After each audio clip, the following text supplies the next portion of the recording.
بعض دوست آپس میں ایک دوسرے کو کالا، اندھا، کاڑا، لمبو وغیرہ بولتے ہیں، تو اس طرح ان کا شرعاً جائز ہے، جبکہ قرآن میں بھی ہے نا کہ ایک دوسرے کو برے القابات سے نہ بلاؤ۔ اس حوالے سے ہماری رہنمائی فرمائیں۔ کسی کو بھی چاہے دوست ہو، رشتہ دار ہوں، حتیٰ کہ اولاد ہو، کوئی بھی ہو، تو اس کو برے نام سے پکارنا یقیناً یہ اس کے لیے ایذا اور تکلیف کا باعث ہے، بالکل۔ تو لہٰذا اس کی ہرگز اجازت نہیں ہے، جیسے کہ خود سائل نے بھی بیان کیا کہ اللہ پاک نے قرآن مجید میں اس سے منع فرمایا لا تنابزوا بالالقاب، کہ برے ناموں سے، برے القاب سے نہ پکارو، تو بالکل ایسا کرنا درست نہیں ہے۔ بعض جگہ پر کسی کا وہ وصف جو ہے وہ بطور نشاندہی استعمال ہوتا ہے، لمبا وہ ہونا ایک جدا بات ہے۔ ایک ہی نام کے 4 افراد ہیں، اب اس کے اندر اس کے ساتھ کوئی ایک اس کا یہ وصف لگا دیا کہ یار وہ عرفان لمبا مثال کے طور پر، تو اگر واقعی اس کو بھی یہ بات بری نہیں لگتی تو اس میں گناہ نہیں ہے، لیکن بچنا بہرحال اس سے بھی چاہیے کہ اگر اسے بری نہیں لگے گی تو اچھی بھی نہیں لگے گی، صحیح۔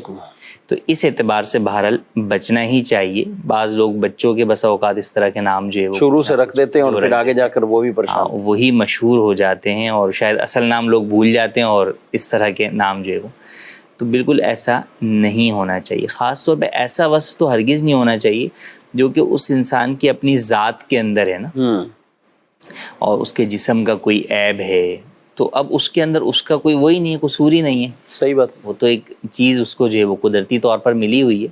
تو لہٰذا اس طرح کی کسی بھی چیز کے ساتھ نہیں پکارنا چاہیے۔ سامنے والے کو اگر برا لگتا ہے تو پھر واضح طور پر جو ہے وہ ناجائز ہے، حرام ہے، گناہ ہے،